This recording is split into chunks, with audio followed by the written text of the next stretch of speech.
Corporate क्षेत्रातही love जिहादचे जाळे वाढत असून हिंदू युवतींनी सतर्क राहावे असे आवाहन हिंदू जनजागृतीचे जिल्हा समन्वयक राजन बुंडगे यांनी केले। लव्ह जिहादचे संकट आता केवळ ठराविक वस्त्या किंवा ग्रामीण भागापुरते मर्यादित राहिलेले नसून ते उच्चभ्रू समजल्या जाणाऱ्या कॉर्पोरेट क्षेत्रापर्यंत पोहोचले आहे। नाशिकमधील TCS कंपनी, मुंबईतील स्टेट बँक ऑफ इंडिया आणि पुण्याच्या विप्रो कंपनीत अलीकडच्या काळात उघडकीस आलेल्या घटना हे याचेच स्पष्ट संकेत आहेत। हा प्रकार केवळ हिंदू मुलींवर नव्हे तर थेट हिंदू धर्मावर घातलेला घाला आहे। या भयावह संकटाचा सामना करण्यासाठी हिंदू युवती आणि महिलांनी धर्माचरण व संस्कृतीचे निष्ठेने पालन करणे हाच एकमेव प्रभावी उपाय आहे, असे प्रतिपादन हिंदू जनजागृती समितीचे जिल्हा समन्वयक श्री राजन बुंडगे यांनी केले।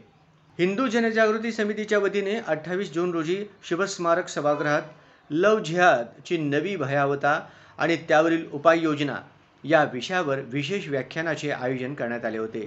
या कार्यक्रमात हिंदू जनजागृती समितीच्या कुमारी वर्षा जेवळे यांनी तणावमुक्त जीवनासाठी साधना या विषयावर उपस्थितांना संबोधित केले। त्यांच्या बाबतीमध्ये आपल्याला त्यांचा अभ्यास कसा होईल, आता 12वीला आहे 10वीला आहे, तो तर अभ्यास करत नाही, त्याचाही आपल्या मनावर ताण असतो। मग त्यावेळी ती स्वयंसूचना आपण तयार करायची। ज्यावेळी मुलाला मी अभ्यासाविषयी सांगत असेल आणि तो करण्याकडे दुर्लक्ष करत असेल तेव्हा त्याला शांतपणे अभ्यास केल्याने काय लाभ होणार आहे हे मी समजून सांगणार आणि त्याला अभ्यासाचं नियोजन करण्यात मदत करणार। म्हणजे ही सूचना मी जर घेतली तर माझं मन योग्य करायला सुरुवात होतं ना, माझ्या मनाला योग्य दिशा लागते। या कार्यक्रमाला सनातन संस्थेच्या संत पूज्य दीपाली मतकर यांची वंदनीय उपस्थिती लाभली।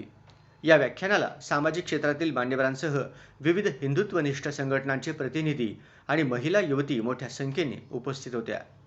श्री राजन बुंडगे पुढे म्हणाले की लव्ह जिहादचा ऐतिहासिक संदर्भ मांडला।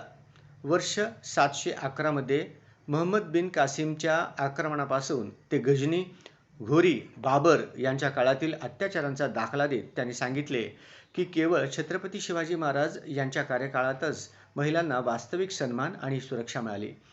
त्यानंतर 1947च्या वेळी झालेली देशाची फाळणी, वर्ष 1971 मध्ये झालेली बांगलादेशची निर्मिती, 1990 मध्ये काश्मीरमध्ये झालेला हिंदूंचा नरसंहार, वर्ष 1992 मध्ये अजमेर सेक्स स्कॅन्डल सारखी मोठी घटना घडली, ज्यात 250 पेक्षा अधिक हिंदू युवती बळी पडल्या आहेत। हिंदू महिला आणि युवती यांच्यावर झालेले अत्याचार तेव्हापासून आतापर्यंत चालूच आहेत। लव्ह जिहाद हे हिंदू संस्कृती, हिंदू धर्म संपवण्याचे मोठे षडयंत्र आहे। की मला मित्र हवा, मला मैत्रीण हवी आणि माझे विचार शेअर करायला कोणतरी पाहिजे आणि ते शेअर करायला आई बाबा व्यस्त आहे।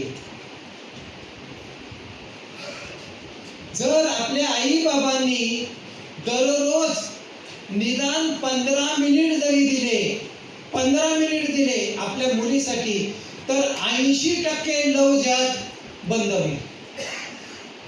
आपण वेळच देत नाही, शाळांमध्ये घालवतो, सगळं करतो, आपण सुसंवाद साधत नाही मुलीशी।